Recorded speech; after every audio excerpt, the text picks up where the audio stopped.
기도하고 시작하겠습니다. 하나님 감사합니다. 오늘 밤 우리는 언약을 붙잡습니다. 성령으로 능력으로 확신으로 충만케 하옵소서. 복음이 생명이며 능력됨을 누리게 하옵소서. 모든 죄와 사탄과 지옥 배경을 꺾으신 그리스도 예수님이 우리 속에 주인 되셔서 우리에게 충만하여 주옵소서. 그 이름의 능력과 권세로 모든 무너진 것 회복시키고 모든 닫힌 문을 열며 모든 재앙을 막는 응답이 우리에게 시작되게 해 주시옵소서. 예수 그리스도 이름으로 기도합니다. 아멘. 스가랴서 메시지인데요. 저는 여러분과 함께 이제 반별다락방 하면서 성경 66권 보는 게 정말 좀 감사하거든요. 이번 주에 김형길 목사님하고 이제 청신 총무단 회의하면서 잠깐 둘이서 얘기를 했는데, 그래서 목사님이 원래 김형길 목사님하고 저하고 같이 하려고 했던 게 3년짜리 교재를 만드는 거였어요. 6년짜리 성경 교재를 만들려고 했어요. 66권에 대한. 그래서 그게 너무 아쉽다고, 그걸 못해가지고 너무 아쉽다고 얘기를 하시는 거예요. 원래 김형길 목사님 랩넌트 서밋위원회 책임 총괄 목사님이실 때 그거 기획을 하다가 랩넌트가 전하는 현장 복음 메시지까지 딱 만들고 그 다음 프로젝트 준비하다가 이제 바뀌시면서 교구로 가시면서 이렇게 못하게 됐잖아요. 그래서 지금 우리 반별다락방으로 하면서 1년짜리는 만들고 있다고 그러면서 막 그러니까 되게 또 좋아하시더라고요. 김 목사님도 성경 되게 사랑하시니까. 그래서 둘이 막 그 얘기를 했는데요. 저는 여러분하고 같이 성경 얘기를 하는 게 되게 너무 감사해요. 왜냐하면 너무 보석 같은, 보물 같은 내용들이 많이 들어있어요.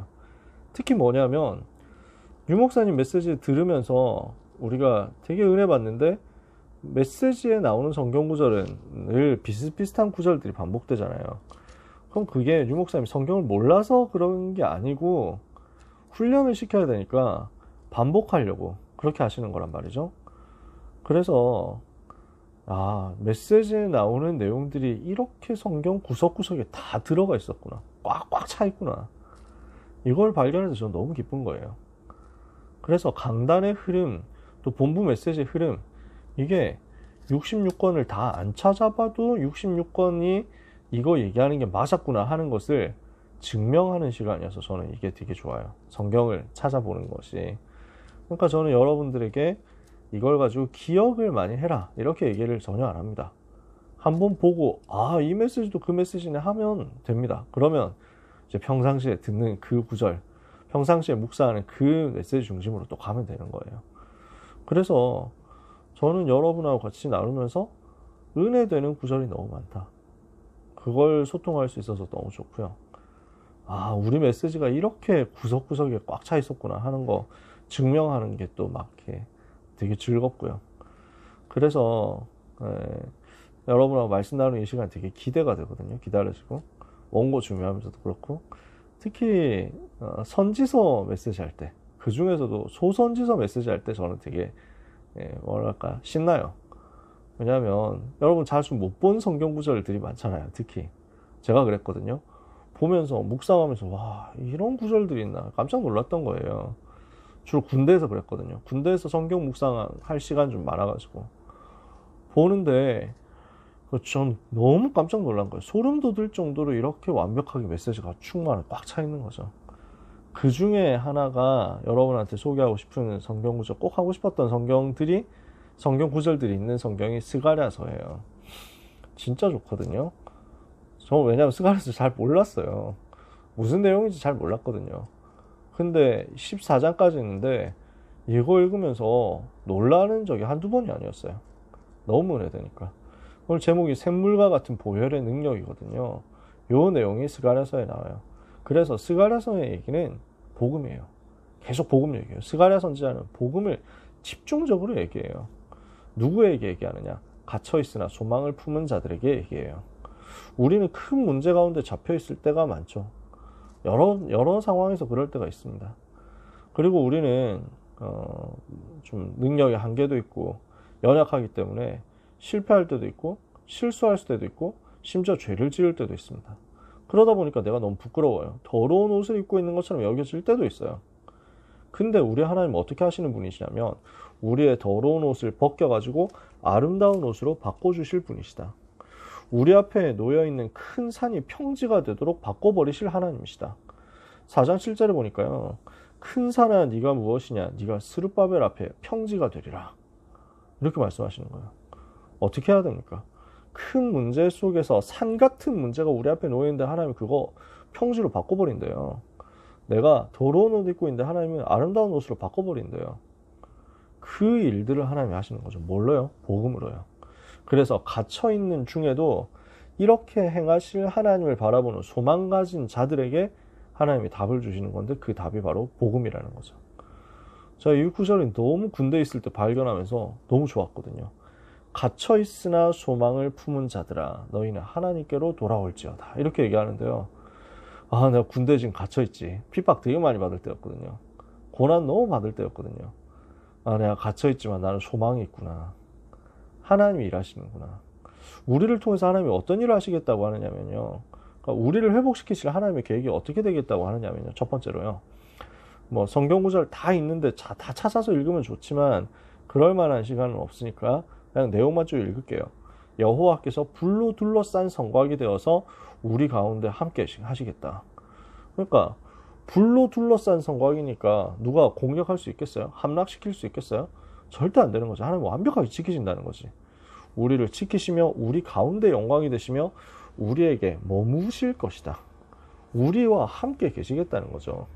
그러면서 우리를 거룩한 땅에서 자기 소유로 삼으시고 우리를 택하실 것이다. 이 구절 보니까 생각나잖아요. 베드로전서 2장 9절에 그러나 너희는 오직 너희는 택하신 족속이요 거룩한 나라요 그의 소유된 백성으로 그의 기이한 왕 같은 제사장들이 그의 소유된 백성이니 이는 그가 이제 오직 너희는 택하신 족속의 거룩한 나라요 왕 같은 제사장으로 그의 소유된 백성이 이는 우리를 그 기이한 빛에 들어가게 하신 이 아름다운 덕을 선전하도록 하기 위해서 부른 것이다. 자, 베드로가 요 얘기하는 건데 그 베드로의 메시지가 여기 속에도 같이 들어있는 거예요. 우리를 자기 백성으로, 우리를 자기 소유로. 그러면서 남은 자, 렘넌트가 모든 것을 누리게 하실 것이다. 여호와께서는 우리를 복이 되게 하실 것이다. 여호와께서 우리를 재앙에서 해방시키시고 은혜를 베푸실 것이다. 쭉 얘기하시는 거예요. 하나님이 이렇게 우리를 살려내시고 이렇게 우리에게 복을 주시겠다. 우리에게 이렇게 신분과 권세를 회복시키겠다. 우리 남은 자 렘넌트를 이렇게 살리셔서 이렇게 승리하게 하시겠다 말씀하세요. 어떻게 하면 이쪽으로 들어갑니까? 어떻게 하면 문제 가운데 갇혀있는 우리가, 무능한 우리가 이 속으로 들어갈 수 있습니까? 스가랴 선지자가 이 메시지 할 때가 언제냐면 학개 선지자하고 거의 같은 시기예요. 학개 선지자 메시지 지난번에 했지만요. 그 성전 포로에서 돌아와가지고 언약 붙잡고 성전 재건하려고 했는데 실패됐잖아요. 중단됐잖아요. 그 상황 속에서 낙심된 거예요. 이 가난한 사람들이, 이 힘없는 사람들이, 어려움 당하는 사람들이 성전 지어보려고 했는데 그것도 막혀가지고 낙심하고 있는 이 사람들이 좌절 속에 있는데 하나님은 학개 선지자와 함께 스가랴 선지자 통해서 메시지를 쏟아부어 주시는 거예요. 걱정하지 마라. 너희와 내가 이렇게 함께 하겠다 말씀하시는 거죠. 우리에게 이런 신분 권세 주시겠다는 거죠. 그러면 언제 이런 신분 권세가 우리한테 회복되느냐는 거예요. 그래서 복음을 집중적으로 스가랴 선지자는 얘기해요. 우리를 회복시키는 하나님의 방법이 복음이거든요. 그래서 여기서부터는 제가 성경 구절을 조금씩 소개를 할게요. 그래서 스가랴 3장 1절에서 4절에 보면요. 대제사장 여호수아가 이제 천사 앞에 서 있고 사탄이 그를 대적하고 있는 장면이 나와요. 사탄이라는 단어가 구약 성경에 많이는 안 나와요. 근데 여기에 이렇게 되게 분명하게 나와요. 그러면서 마귀가 대적하고 있어요. 그러니까 하나님이 사탄에게 말씀하세요. 사탄아, 여호와께서 너를 책망하노라. 예루살렘을 택한 여호와께서 너를 책망하노라. 하나님께서 사탄을 꺾어버리겠다. 사탄을 책망하겠다. 사탄에 대해서 진노하면서 마귀를 꺾어버리겠다. 이거 말씀하세요. 3장 3절 4절에 여호수아가 더러운 옷을 입고 천사 앞에 서 있으니까 여호와께서 자기 앞에 천사들에게 명령해가지고 그 더러운 옷을 벗겨라. 또 여호수아에게 말씀하시는데 내가 너의 죄악을 제거하여 버렸으니 너에게 아름다운 옷을 입히리라. 그래서 우리의 죄를 벗기시고 우리의 죄악된 것을 벗겨버리시고 깨끗하게 치유하시고 사탄의 권세를 무너뜨리겠다는 거예요. 그 일을 언제 하느냐? 3장 9절에 보니까요. 만군의 여호와가 말하노라. 내가 너 여호수아 앞에 세운 돌을 보라. 한 돌에 7눈이 있느니라. 돌이 있어요. 7개의 눈이 있다는 말은 1, 2, 3, 4, 5, 6, 7이 아니에요. 하나님의 눈. 모든 것을 보신다는 거죠. 모든 것을 아신다는 거죠. 그 여호와께서 새길 것을 거기에 새기고, 그래서 모든 사람이 보도록 만들도록 새기는 거죠. 그러면서 이 땅의 죄악을 하루에 제거하리라. 이 말씀이 소름 돋는 말씀이에요. 이 땅의 죄악을 단 하루에 제거하리라. 이게 무슨 말인지 이해가 되세요, 여러분? 하루에 이 땅의 모든 죄악을 끝내버리겠다. 지금 지구상의 인구가 80억이잖아요. 그러면은 이 80억 명이 짓는 죄의 합계를 따지면은 얼마나 많겠어요. 근데 지금까지 지구상에 살았던 사람들도 다 합쳐야 될 거 아니에요. 수백억 명 나오겠죠. 그 수백억 명이 지었던 죄가 얼마나 많겠어요. 당장 무슨 죄를 지었다. 뭐 예를 들어서 세월호 선장. 이 사람 뭐 징역 한 뭐 20년인가 30년인가 받아가지고 지금도 있을 거 아니에요. 그러면은 한 사람이 지은 죄의 대가 치르는 데만 몇십 년 걸린다. 그게 지금 수백억 명의 죄를 쌓아놓으면 몇 년이 걸리겠어요. 죄의 대가 치르는 데만 몇 년이 걸리겠냐고요. 근데 하나님은 어떻게 하시겠냐? 그 모든 죄악을 하루에 제거하리라. 단 하루 만에 그 죄의 그 모든 저주를 끝내버리겠다. 죄에 대한 형벌, 죄에 대한 저주를 단 하루에 끝내겠다 말씀하시는 거예요. 그 하루가 어떤 날인가요? 갈보리산 십자가의 그 하루인 거예요. 그 예수님이 십자가에서 죽으시는 단 하루, 그날 하루에 이 땅의 모든 죄악은 끝이 나는 겁니다. 그걸 스가랴 선지자가 미리 보고 예언을 한 거예요. 하나님의 말씀을 그렇게 전달한 거예요. 그 일을 누가 할 것이냐? 3장 8절에 보니까요. 여호와의 종 싹이 나게 할 것이다. 내가 내 종 싹을 나게 하리라. 그래서 이 싹이 누구냐? 그리스도, 오실 메시아. 그 싹을 통해서 하나님이 일하실 거라는 거예요. 여러분, 우리는 싹이라는 얘기를 가끔 듣죠. 어디서 듣습니까? 그루터기에서 새 싹, 새 순이 난다. 그래서 이사야 6장 13절에는 거룩한 씨가 이 땅에 그루터기라고 했죠. 그 거룩한 씨가 우리가 거룩한 씨고 우리가 그루터기지만 그 이전에 원래 거룩한 씨 제일 먼저 되실 분은 우리 예수님이에요. 오실 메시아가 바로 그 거룩한 씨 주인공이시고, 그 그루터기에서 나는 싹을 통해서 모든 사람을 살리는 열매가 맺어지는 거죠. 그 일이 벌어질 거라는 거예요. 이걸 지금 스가랴 선지자가 이사야 선지자 이어서 예언을 하는 거예요. 우리는 어떤 그루터기예요? 그 그리스도 비밀을 가지고 그리스도를 따라가는 그루터기. 그리스도 거룩한 씨 그분을 모셨기 때문에 우리도 같이 이 땅의 거룩한 씨 그루터기 돼가지고 살게 된 거죠. 그래서 여호와의 종 싹이 날 것인데 그분은 어떻게 오실 것이냐? 이분이 메시아 맞냐 안 맞냐 하는 증거가 나올 거라는 거죠. 그게 9장 9절에 나와요.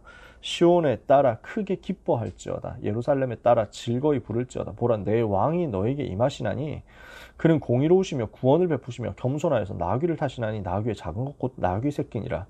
나귀 타고 오신대요. 우리의 왕으로 오신대요. 구원을 베푸시는 왕이시래요. 근데 나귀 새끼 타고 오신대요. 조그마한 나귀 타고 오신다는 거예요. 이해가 되세요? 사람들의 상식하고 안 맞잖아. 근데 예수님이 실제로 예루살렘 들어오실 때 나귀 타고 들어오시잖아요.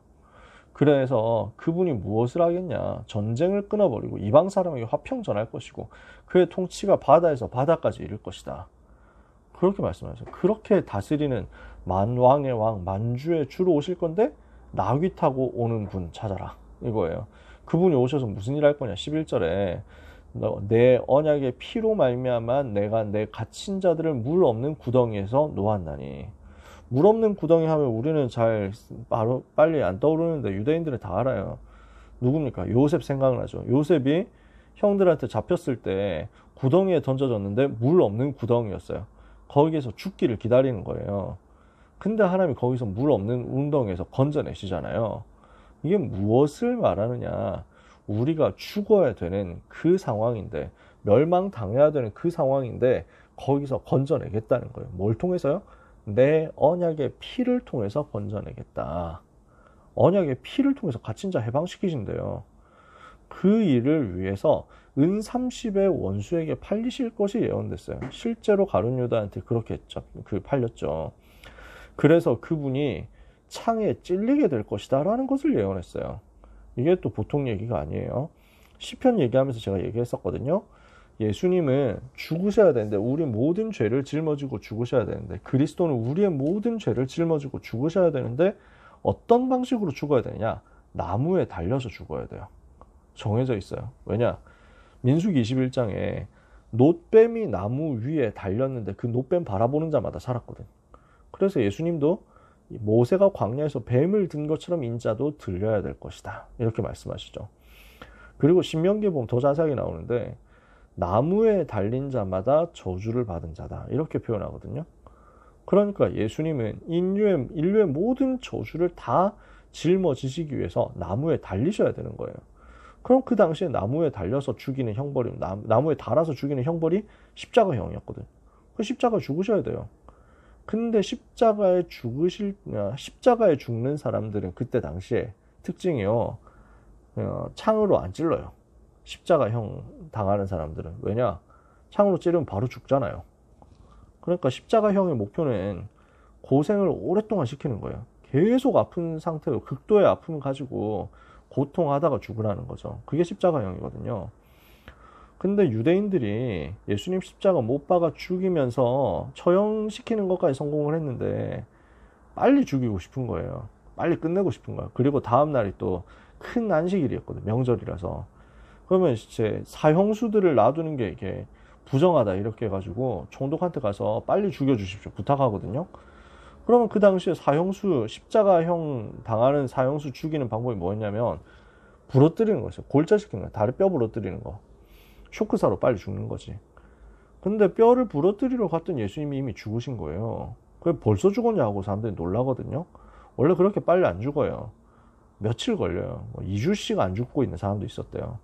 2주 만에 죽은 사람도 있었다는 거지. 근데 예수님이 몇 시간 만에, 하루 안에 돌아가신 거죠. 그러니까 뼈를 부러뜨리지를 않았어요. 그리고 대신에 죽음을 확인하려고 옆구리를 창으로 깊숙이 찔렀어요. 그렇게 했더니 물과 피가 다 쏟아진 거예요. 이 사건이 어떤 예언의 성취입니까? 시편에 보니까 그의 뼈는 하나도 상하지 아니하였도다. 그리고 그들이 내 뼈를 셀 수 있나이다 하는 성경을 성취한 거예요. 그러면서 뼈는 상하지 않는 대신에 창에 찔릴 것을 예언한 것이 스가랴 12장에 나오는 말씀인데, 그들이 그 찌른 바를 보게 될 것이다 했던 그 말씀대로 성취된 거예요. 스가랴 선지자가 눈으로 보듯이 얘기를 한 거죠. 예루살렘에 그날에 큰 애통이 있을 것이다. 그래서 실제로 예수님 십자가 죽으시는 그날에 수많은 사람들이 애통해 했잖아요. 막 여자들이 예수님 잡혀가시는 거 보고 막 우니까, 나를 위하여 울지 말고 너희와 너희 자식들을 위해서 울어라, 이 정도로 예수님 말씀하실 정도로 수많은 사람들이 울었어요.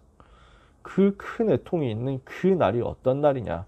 13장 1절 이렇게 얘기합니다. 이 날에 죄와 더러움을 씻는 셈이 다윗의 족속과 예루살렘 주민을 위하여 열리리라. 저는 이 구절 볼 때마다 전 너무 감사해요. 그 날에 죄와 더러움을 씻는 셈이 열린다. 모든 죄와 더러움을 씻는 셈이 열린다. 그 셈이 어떻게 생겼어요? 예수님이 찔리셨을 때 거기에서 나온 모든 물과 피로 말미암아, 예수님의 보혈로 말미암아, 보배로운 피로 말미암아 셈이 형성이 된 거예요. 셈이 생긴 거예요. 그 셈에 가서 씻으면 모든 죄를 용서받는 거죠. 모든 죄가 깨끗해지는 거죠. 스가랴 선지자 이 얘기를 하는 거예요. 그 날에 어떻게 됩니까? 우상과 거짓 선지자, 귀신 떠나게 할 것이다. 우상의 이름을 끊어서 이 땅에서 기억도 못하게 할 것이다. 거짓 선지자, 더러운 귀신 이 땅에서 다 떠나게 할 것이다. 그게 언제예요? 그 날. 예수님이 십자가에서 죽으시고 우리를 위해서 샘물과 같은 보혈 흘려주신 그 날, 사탄의 권세 완전 박살나는 것이, 이게 복음의 그 날이에요. 갈보리산의 그 날이에요. 그 날을 두고 스가랴 선지자가 예언했고, 그게 성취되어서 지금 우리가 구원받은 거예요. 그래서 찬송가 가사 보면 이렇게 돼 있잖아요. 샘물과 같은 보혈은 임마누엘 피로다. 이 셈의 죄를 씻으면 정하게 되겠네. 이 구절에서 나온 거예요. 찬송 또 있어요.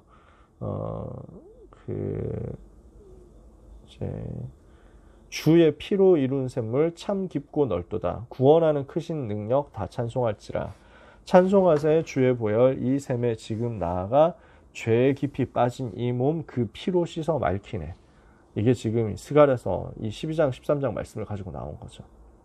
우리가 이렇게 구원받았죠.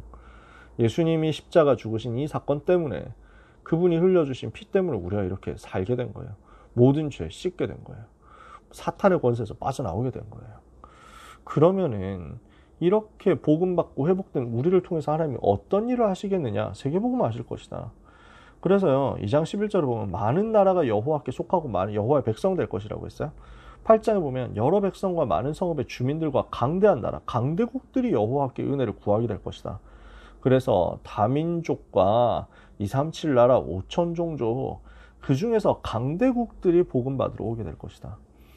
요 얘기를, 강대국이라는 단어를 메시지 할 때마다 집중적으로 얘기하는 단체는 우리밖에 없을 거예요. 거의 우리밖에 없을 거예요. 근데 성경에 이렇게 나와 있어요. 강대한 나라들이 오게 될 것이다. 말이 다른 이방 백성들, 여러 언어권에서 와가지고요, 이방 백성 10명이 유다 사람 한 사람 옷자락을 붙잡고 우리와 같이 성전으로 예배하러 올라가고 싶다고 얘기를 하게 될 것이라는 거지. 그러니까 지금 우리한테 일어나는 일들이잖아요. 그래서 14장 16절에 이방 나라 중에서 남은 자 있어요. 렘넌트 있어요. 그들이 하나님께 경배하게 될 것이다. 그 날에 그리스도께서는 재림주로 임하실 것이고 여호와께서는 홀로 천하의 왕이 되실 것이다. 세계복음화 되니까요. 그래서 뭐라고 얘기하냐면 14장 16절에 이방 나라들이 와가지고 올라와서 여호와의 초막절을 지키게 될 것이다. 굳이 또 초막절이래요.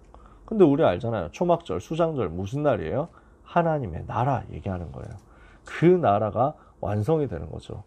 그러니까 어떻게 돼요? 주님 재림주로 오시는 그 날이죠. 이게 여호와께서 천하의 왕이 되셔서 모든 경배 찬양을 받으시는 그 날이죠. 세계복음화의 미래까지 쭉 이렇게 스가랴 선지자가 예언을 한 겁니다. 자, 말씀을 다 마쳤습니다. 그러면요, 이것을 두고 우리가 붙잡아야 될 미션이 뭐냐는 게 우리의 결론이에요. 이렇게 하나님은 우리를 이 보혈로 말미암아 회복시키셔서 세계복음화 하도록 만들어 가실 것인데, 이 약속을 붙잡는 우리가 어떤 미션 가져야 되겠냐? 스가랴 8장 9절을 보니까요, 선지자들의 입의 말을 듣고 그날에 너희는 손을 견고히 할지어다, 이렇게 얘기해요. 손을 견고히 할지어다. 13절에도 또 나와요. 두려워하지 말고 손을 견고히 할지어다, 그렇게 말씀해요. 이게 왜 그럴까요? 이게 무슨 말일까요? 손을 견고히 하라. 견고히 하면 어떻게 되죠? 이렇게 꽉 붙잡게 되는 거예요. 깍지 끼는 거 있잖아요. 뭐 하는 자세? 기도하는 자세 나오잖아요. 선지자들의 말을 듣고 손을 견고히 해서 하나님을 향해서 집중해라는 거예요. 손을 견고히 해서. 그래서 히브리서 기자는 연약한 무릎을 굳게 해라. 연약한 무릎을 이제 다시 굳게 해가지고 꿇고, 무릎을 꿇고 하나님 앞에 나아가고 손은 견고히 해서 하나님을 바라보는 거예요. 기도함으로써. 그럼 무슨 기도를 해요? 하나님께 은총과 간구하는 심령 부어 주옵소서, 성령 부어 주옵소서 기도하라는 거예요. 어떻게 기도해요? 선지자들의 입에 말을 듣고 말씀 붙잡고 강단의 메시지 붙잡고 기도해요. 손을 견고해서 기도해요. 성령 부어달라고 기도해요. 그럼 어떤 역사 일어나요? 스가랴 4장 6절은 유명해요. 이는 힘으로도 되지 아니하고 능으로도 되지 아니하고 오직 나의 영으로만 되느니라. 오직 여호와의 신으로만 되는 그 일이 우리한테 일어나는 거예요. 그럼 이게 무슨 내용인지 보이세요, 여러분? 선지자들의 입에 말을 듣고 메시지 붙잡으라는 거예요. 언약 붙잡으라는 거예요. 그리고 뭐 하래요? 손을 견고히 해라. 이건 뭐죠? 138 언약 붙잡고, 사도행전 1장 1절 3절 8절 언약 붙잡고, 사도행전 1장 14절 기도 집중 들어가라는 거예요. 그럼 어떻게 하시겠대요? 오직 성령 충만 임할 것이다. 사도행전 2장 1절 마가다락방에 오순절날 임했던 그 성령 역사 우리한테 온다는 거죠. 그거 가지고 이 일이 벌어진다는 거예요. 그러니까 어떻습니까? 메시지에서 나오는 내용들이, 유목사의 메시지에서 나오는 내용들이 스가랴에서 그냥 다 들었어요. 그 내용 읽어보면 다 나와요. 그러니까 저는 너무 놀랄 지경이었어요, 읽으면서요. 어떻게 이렇게 메시지가 완벽하게 다 나와 있냐. 아, 우리 메시지를 하나님이 이렇게 인도해 나가고 계시는구나. 그러면서 저는 제일 많이 감사하고 행복했던 것이 이 복음의 내용들이었어요. 그 중에도 아까 읽었던 그 구절도 있잖아요. 13장 1절. 아, 하나님께서 이렇게 나를 살려내셨구나. 이것이 우리의 감사가 되고, 이것이 우리의 고백이 되고, 이것이 우리의 기쁨이 되었으면 좋겠어요. 이것 가지고 주님을 누리다가, 이것 가지고 복음으로 내가 살아난 것을 감사하게 누리다가, 이제는 시대 살리는 실제 응답을 예언대로 그대로 받게 되기를 예수님 이름으로 축복합니다. 선생님, 기도 제목 나눌 수 있어? 소통할 거 있어? 아까 기도 제목 다 받았으니까 사실. 더 특별한 것 없으면 네, 기도하고 마쳐도 될까요? 네, 다른 얘기는 또 다른 기회에 또 듣고 네, 기도하겠습니다. 하나님 감사합니다. 우리를 구원하셔서 하나님의 자녀 삼으시고 우리를 통해서 세계복음을 하게 하실 주님을 찬양합니다. 이 귀한 사명 감당할 수 있도록 우리에게 복음의 비밀을 날마다 누릴 수 있도록 은총을 베풀어 주옵소서. 그리스도로 더 충만하게 하옵소서. 그리스도로 더 행복하게 하옵소서. 이 언약의 말씀을 붙잡고 손을 견고히 하게 하옵소서. 힘으로도 능으로도 안 됩니다. 오직 여호와의 신으로 되는 것을 고백하오니 그 영으로 충만케 하사 우리의 삶이 세계복음화를 위하여 영원히 쓰임받게 해주옵소서. 그 물과 피로 우리를 구원해내신 우리 주님을 찬양합니다. 렘넌트의 마음, 생각, 영혼, 육신 깊은 곳에 이 복음이 각인되게 하여 주옵소서. 예수 그리스도 이름으로 기도합니다.